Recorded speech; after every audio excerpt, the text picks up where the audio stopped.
e-bike, inuna na po natin yung sa roof. Ang concern dito ni customer, tumutulo yung tubig. Gumagapang daw sa dito sa ilalim, yan. Ang natin dito, ang gagawin, lagyan natin ng epoxy. Yan, dito to sa mga tornilyo ganito. Lalagyan natin yung epoxy yan.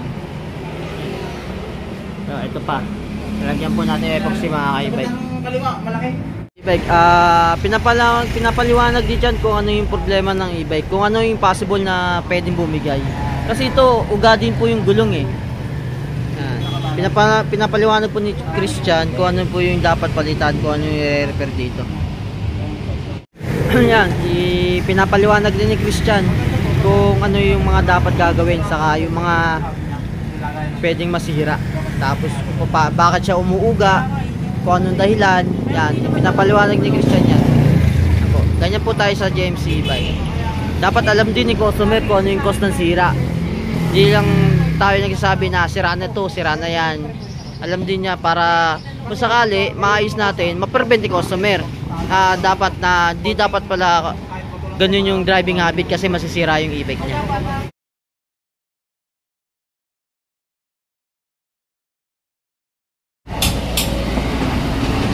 Yan mga ka-e-bike, yan. Palit bearing pala to mga ka-e-bike. Itong bearing na to. Saka yung kabila. Yan. Binabaklas na rin po yung gulong yun to. Mas malakas ang alog na yun to eh. Bearing din po yung papalitan dyan. Ayun o. Alog po yan. Mga ka-e-bike puno na ng kalawang yung bearing niya mga ka-e-bike. Yung kabila. Aray ko. Ito masira. Pakita mo kay ma'am. Sira. Ayun po. Papakita natin sa customer yung talagang estado ng bearing. Mga ka-e-bike, ito na yung mga bearing niya. Mga kalawang na. Papalitan na natin siya ng bago. Ito, 4 na agad ito. Yan. Pagtutulungan na nila ni Win saka ni Christian para mabilis matapos. Yan. Ito yung ating mga galing na technician. Si Jerwin at Christian. Yan. Kung gusto niyo po mag-home service saka walk-in, available po itong mga to. Yan. Ito po. Dito lang po tayo sa tapat ng Natividad na e-bike. Natividad sa Division sa may Burgos. Ito yung shop natin. Yan. Maliit pa lang yan soon. Soon sana lumaki. Maliit pa lang ngayon mga e-bike.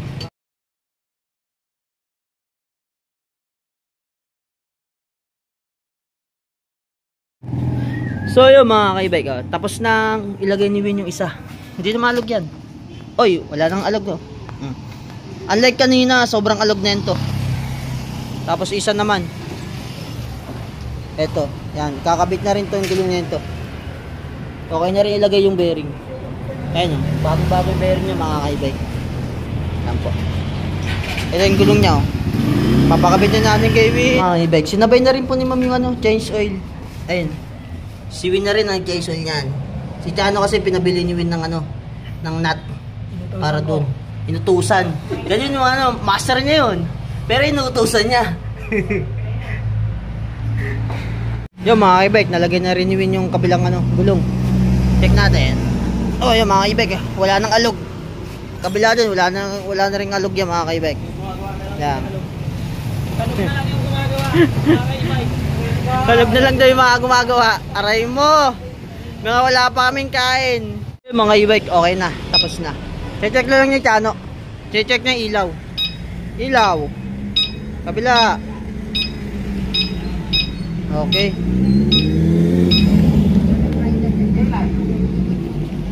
Yan. Taillight. Meron. Meron taillight. Ayun may ilaw. Yan. Wiper. Saka ito, ang ginawa niya mga ka-e-bike ito. Kasi madalas sabi ni ma'am, pag umuulan, tumutulo. Kaya ito yung mga tornilya, nilagyan natin ng epoxy. Yan, request din ni ma'am yan. Pero kay ma'am na ma'am na po yung yung bumili ng epoxy. Sila Chan na lang po yung naglagay ng epoxy sa may e-bike. Mga e-bike. Itong gawa natin. Maraming salamat po kay ma'am. Ito nga pala mga kaibab, endorse lang po pala to. Ito, may ginawa si Tianong e-bike dun sa banda sa kanila. Ngayon, nagtanong yung kapitbahay niya kung saan may pagawa ng e-bike. Ito, in-endorse si Tiano. Tapos, winok in nila dito. Mga kaibike. Salamat po kay na ma'am. Ayan, nagtiwala sila sa amin sa walking repair. Maraming salamat po. Sa mga ano po, gusto pa po magpa-walking repair or home service, chat lang po kayo sa JMC e-bike electric bike na yung link po nasa description box, pati yung Google Map na link para kung saan po kami location. Pero nasito po sa may Burgos, Barangay Burgos, Montalban, Rizal, sa tapat po ng Natividad Subdivision at Raico Furniture. Tapat lang po niyan, doon po yung shop natin. Salamat po mga kaibike. So yun mga kaibike, palabas po sila customer. Maraming salamat po kay na customer. Sa mga gusto po magpa home service, kaya walking repair, welcome po kayo sa shop. Chat lang po kayo mga kaibike. Salamat po.